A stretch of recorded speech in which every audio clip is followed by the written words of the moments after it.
What is up, ladies and gentlemen?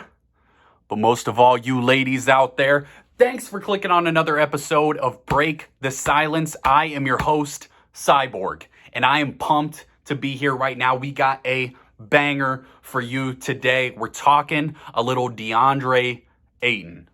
I got my Suns jersey on to talk a little Suns basketball, a little Pacers basketball, and I am pumped to do so.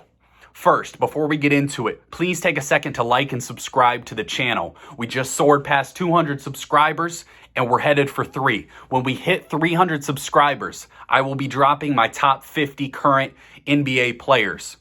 A lot of guys out there drop their top 10, and that's easy to do.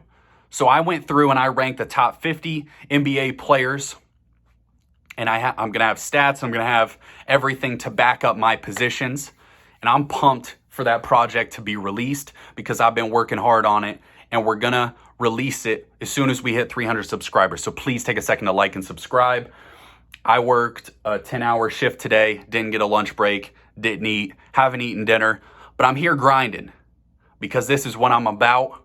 I'm about the grind, and we got a lot of content. We got a lot of things to talk about. So let's start with this, because I think the reason that we're talking Deandre Ayton, and just a little spoiler, my list isn't completely finalized, but I have Deandre Ayton somewhere around the 47th best player in the NBA.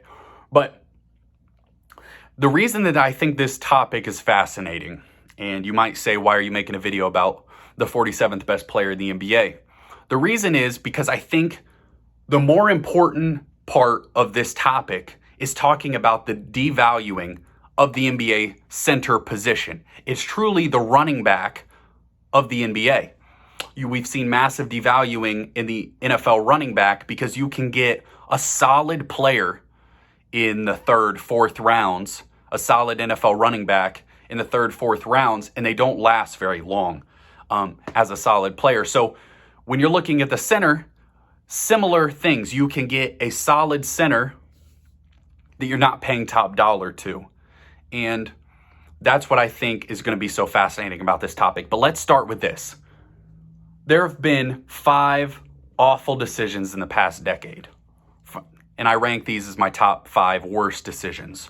Number 1, when Thor didn't aim for the head on Thanos, he aimed for the chest, and Thanos snapped half of us into oblivion. Now, we got revenge, and my girl Gamora played a big part in that. Big Gamora fan. Number 2, Drake's last album, one of the 5 worst decisions of the last decade. Number 3, Georgie from It, when he reached in to the pipe drain to grab his sailboat from Pennywise. I don't know what you're thinking. You see a clown in a gutter? Don't reach for your paper boat. You can go make another one, okay? Don't do it. Number 4, Mitchell Trubisky being drafted over Patrick Mahomes. That's something that's going to haunt the Bears for, the next 50 years. And number 5, Deandre Ayton being chosen over Luka Doncic. And when you're looking at bad decisions, part of what makes a decision bad is what was thought of these players before the draft. Now, I had heard, and I was a little younger when this draft happened, so I didn't do a bunch of research as far as the prospects themselves, but what they were calling Ayton was Shaq with a jump shot. That's what we heard about Deandre Ayton. And I was like, holy crap, we got a dude from Arizona that's Shaq with a jump shot. This is potentially the greatest player in NBA history. But we heard about this guy from Europe, Luka Doncic. No one could say his name. And it's hard to evaluate guys from Europe. But he was dominating in the European leagues. And we truly found out that Luka has the potential to be in some crazy conversations later in his career if he lives up to this early part of his career hype. If he's able to win titles and MVPs, Luka could be in some conversations with some legends. And Deandre Ayton just hasn't lived up to the hype in that way.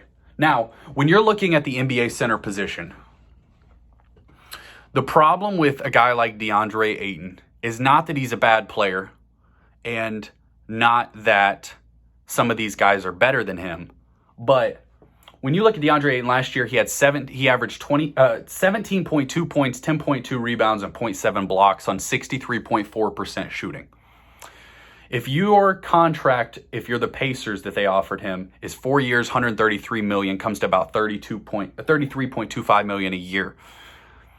A guy like Robert Williams for the Celtics is being paid $13.5 million a year to average 10 points, 9.6 rebounds, 2.2 blocks on 73.6% shooting, and was second team all defense, and his team made the NBA Finals. It's not that Robert Williams is better than DeAndre Ayton. It's that you can get 80 to 90% of DeAndre Ayton for less than half of the price. Because there are so many guys in the NBA, when you're looking at a Mitchell Robinson, a Jared Allen, a Rob Williams like we talked about. There are so many centers, and Yusuf Nurkic, that can provide real value at the center position that you're not paying $30 to $35 million a year for. So in my personal opinion, there are only two guys, and we all know who they are, that truly as centers I would pay top dollar to, and that's Nikola Jokic and Joel Embiid. Both of those guys are absolute studs. When you're looking back at the last, if you're looking back at the NBA champions of the past, the last time we saw the center be the best player on a championship team, you could argue Tim Duncan's a center. I kind of look at him a little more as a power forward. I think that's what he was listed as with KG, Tim Duncan, all those kind of guys. I think, to me, they're a little more power forwards. I'm thinking about true centers. Shaquille O'Neal was the last true center to be the best player on a championship team, and that was the early 2000s. So when you're looking at building your roster, I personally don't think it's a good idea to build around a center. And I don't think I get a lot of pushback on that when you're truly evaluating it, because, the last couple champions have been Brook Lopez at center, Kevon Looney at center, who hardly played, was actually benched in some of those games. So the center position has definitely diminished in value. Now, if you're the Indiana Pacers, would you do this deal? You offered him $33.25. I don't hate it for the Pacers, just because I don't know exactly where they're headed, and they're kind of a franchise that's not ran overly great. They don't compete for a whole lot. So you want to give your fans something to, kind of cheer about. When you're talking about it sounds like in the next few years, the NBA money is going to double the amount of TV revenue that they're making. So these contracts that are signed right now will seem smaller in a couple years. When you're looking at the Dame Lillard contract that he just signed for $60 million, yeah, it seems like a crap ton right now, and that is a crap ton. In a couple years, it won't look quite as bad because you'll see those as more the norm. And that's why teams do contracts like that, because they know that the salary cap will increase, and at that point, these contracts won't seem as crazy. But we see the Pacers right now, they're clearing cap space for DeAndre Ayton. They waived Dwayne Washington, and then three of the guys they got in the Malcolm Brogdon Celtics trade, they waived those to clear the cap space. So they clearly think that the Suns aren't going to match that qualifying offer for DeAndre Ayton. And if I was the Suns, I wouldn't. There was clear beef between the Phoenix Suns and DeAndre Ayton, specifically Monty Williams, the coach. Now, what sucks about that is one of the greatest clips was in the finals when DeAndre Ayton and Monty Williams sat down, and Monty Williams was just telling him to believe in himself and keep going. And it was a super cool clip. And then last year in Game 7 against the Mavs, DeAndre Ayton only saw the floor for 17 minutes because he was kind of in the doghouse. And when you're talking about Ayton, he's a solid basketball player that's highly skilled. His physicality just doesn't quite match the level that you'd like it to be.